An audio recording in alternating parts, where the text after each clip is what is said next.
The door clicked shut with a soft final sound, the kind that made the whole house feel quieter than it already was. No one was coming in. No one was calling.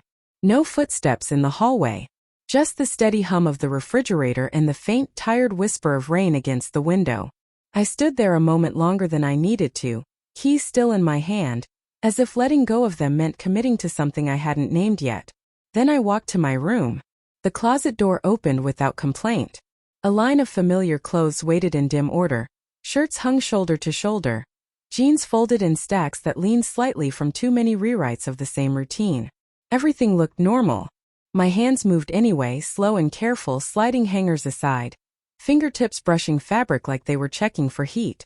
At the far end, behind an old hoodie I didn't wear anymore, a tote bag sat half hidden. Its strap curled like it had been holding its breath. I pulled it out and set it on the bed. The bag made a small dull sound as it landed, heavier than it should have been for something so soft. I didn't open it right away. Instead, I sat down beside it and flattened my palms on my knees, feeling the pressure through my pants. I took one breath, then another, long enough to notice my shoulders were up near my ears. I let them drop. Only then did I unzip the bag. The first thing I saw was a neatly folded sweater, pale, almost cream, the kind that caught light even in shadow. Under it, a skirt wrapped carefully in tissue paper. A pair of tights rolled into a tight cylinder. A small pouch of makeup, zipped and squared like a tiny toolbox. A hairbrush with bristles that still held a few strands from last time. My thumb stopped on the sweater's edge. The fabric had that quiet softness that didn't ask questions. I lifted it out and shook it once gently, so it unfolded without wrinkling. I laid it on the bed as if placing something delicate. Then the skirt. Then the tights. One by one the items formed a small patient line. I stared at the colors. Neutral calm. Nothing loud. Nothing that demanded attention. That was the point. My closet, my usual life, had always been built around disappearing. Dark shirts. Safe fits. Familiar edges. These clothes didn't disappear. They didn't shout either. They simply existed. I reached for a drawer and pulled out a plain black t-shirt, then paused, then put it back. I opened another drawer and found an undershirt with a softer neckline. I held it up to my chest, not to imagine a new body but to imagine a new way of standing. My fingers tightened around the fabric. I released them. On the bed, the outfit waited like a sentence I hadn't finished writing. I turned toward the mirror on the closet door. The mirror showed me exactly what I expected. Tired eyes, hair that needed a cut, a face that looked like it belonged to someone who always kept things fine. My reflection didn't look scared. It looked practiced. I watched myself for a moment, then looked away like I'd been caught. The room felt too still. I reached over and turned on a small lamp. The warm light softened everything, took the sharpness out of corners. A small kindness. I began with folding. Not because it was necessary, but because it gave my hands something steady to do. I folded my jeans and put them on a chair. Folded a hoodie and stacked it neatly. Cleared space, creating a small, orderly island on the bed where the new clothes could belong. When the bed was finally clear except for the outfit, I stood at its edge and exhaled through my nose, slow and controlled, like I'd seen people do before they walked on stage. I didn't speak. I didn't need to. I picked up the tights first and rolled them in my hands, feeling the stretch and the thinness, the promise of difference in something as simple as fabric. Then I sat down. Shoes off. Socks off. The floor was cold under my feet, and it made me more awake. I slid one leg into the tights carefully, inch by inch. The material resisted and then surrendered. I kept my nails away from it, cautious, patient, like handling something that could tear if treated roughly. When the tights finally reached my knees, I paused, hands resting on my thighs, breathing. A heartbeat, then another. I finished pulling them up, smoothing the fabric until it lay evenly. No twists, no bunching. I stood and adjusted the waistband, feeling my stomach tighten as if it expected judgment from the air itself. Nothing happened. The house stayed quiet. I pulled on the skirt next. The waistband settled around my hips, not perfectly but close enough. I tugged it into place, checking the hem in the mirror. It hung straight, simple, clean. I turned slightly, then slightly more. My hands moved to flatten the sides, to quiet imaginary wrinkles. My reflection looked unfamiliar in a way that made my throat tighten. Not with fear exactly, but with the strange ache of recognition arriving late. I swallowed and looked down at the floor until the feeling passed. Then the sweater. I lifted it over my head, threading my arms through, careful not to stretch the neckline. The fabric brushed my cheeks soft as a hush. When it settled onto my shoulders, it changed the temperature of my skin. Not warmer, not colder. Just different, like a boundary had shifted. I stepped closer to the mirror. The person there wasn't suddenly someone else. It was still me with the same eyes. But the posture had changed. The way I held my shoulders, the angle of my chin. I couldn't help it. My body adjusted like it was trying to match what it saw. I let it. My hands hovered near my waist, unsure where to rest. I lowered them slowly, then clasped them in front of me, then let them fall again. I watched all these tiny choices, the quiet choreography of uncertainty. On the dresser, the makeup pouch sat waiting. I walked over and set it beside the sink in the bathroom, as if distance from the mirror might make it easier. The bathroom light was harsher than the lamp. It showed too much. I turned it off and turned on the softer light above the mirror instead. Better. I washed my hands first. Warm water, soap.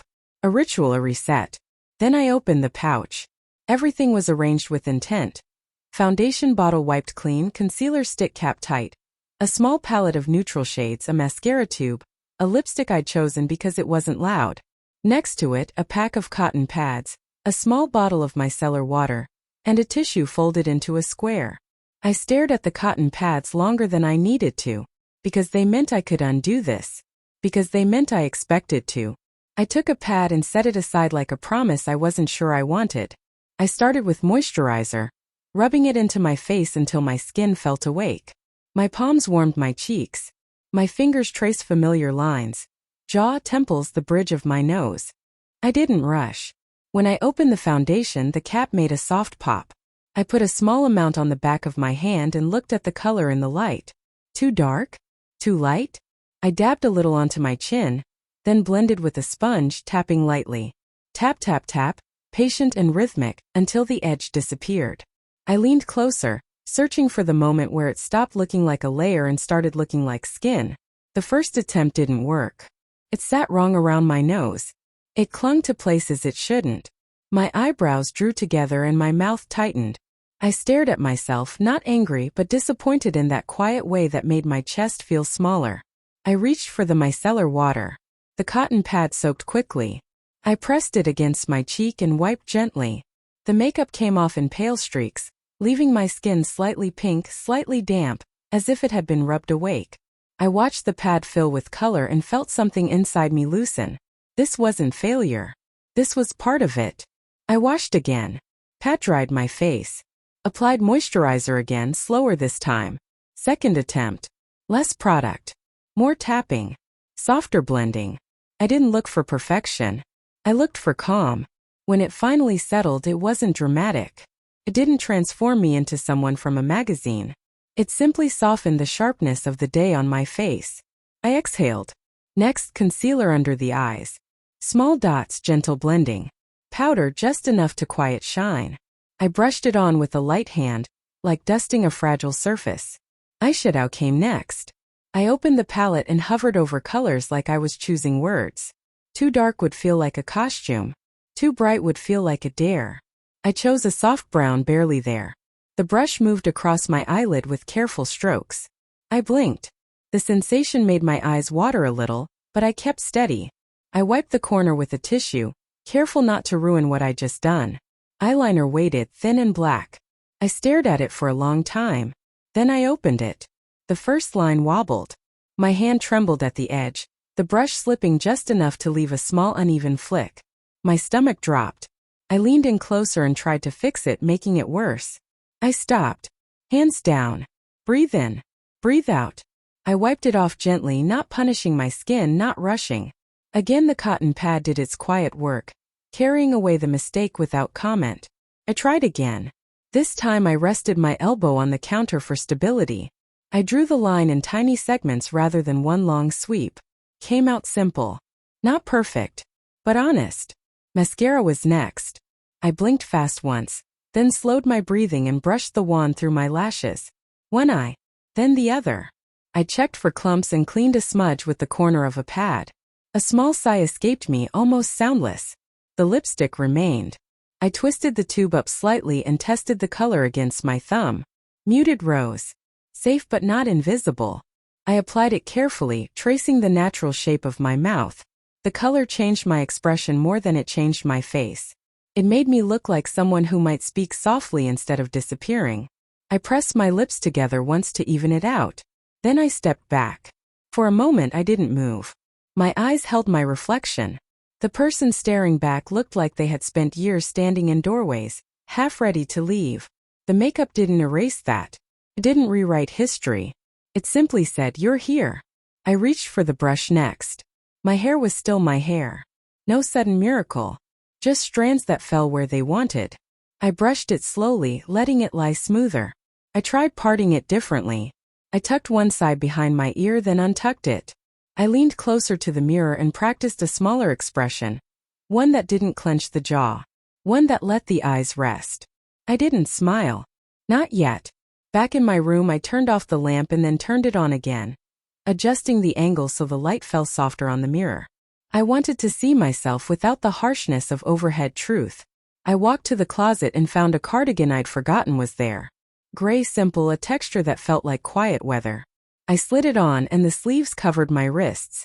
That small detail made my posture change again. Less guarded. I picked up a pair of flats from the tote bag. They were plain, not shiny. I sat down to put them on and noticed my hands shaking a little less than before. When I stood, the shoes made a softer sound on the floor than my usual ones. It made my steps feel lighter, not in a playful way, but in a careful way, like walking across a room where the air might break. I walked to the mirror again. I looked at the whole picture this time.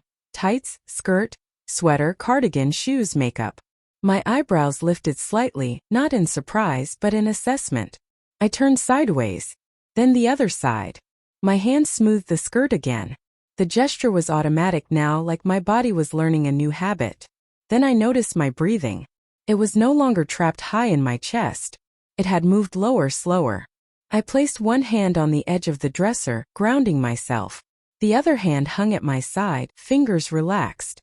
I stood there for a long time, not performing, not posing. Just standing.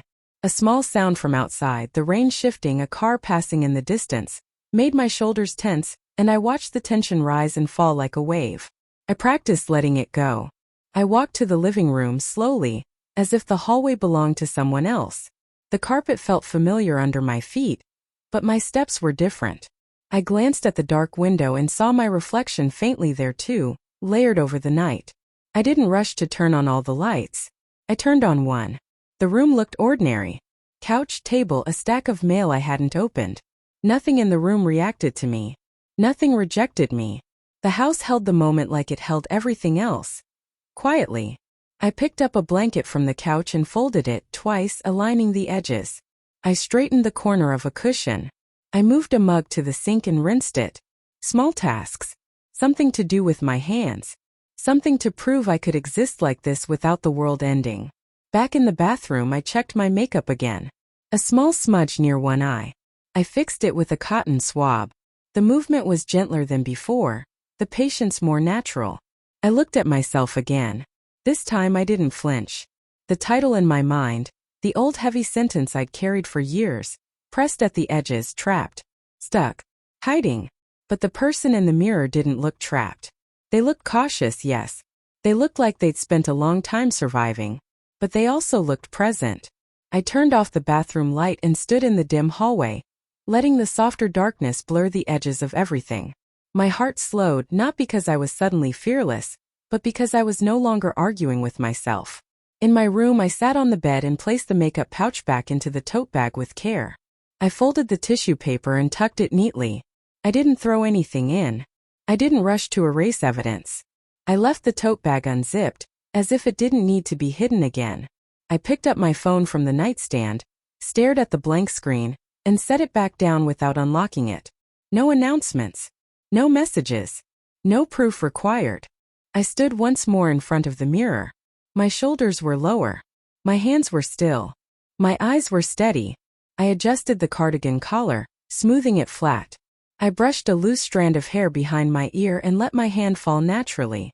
Then, finally, my mouth softened into something that wasn't quite a smile, but wasn't sadness either.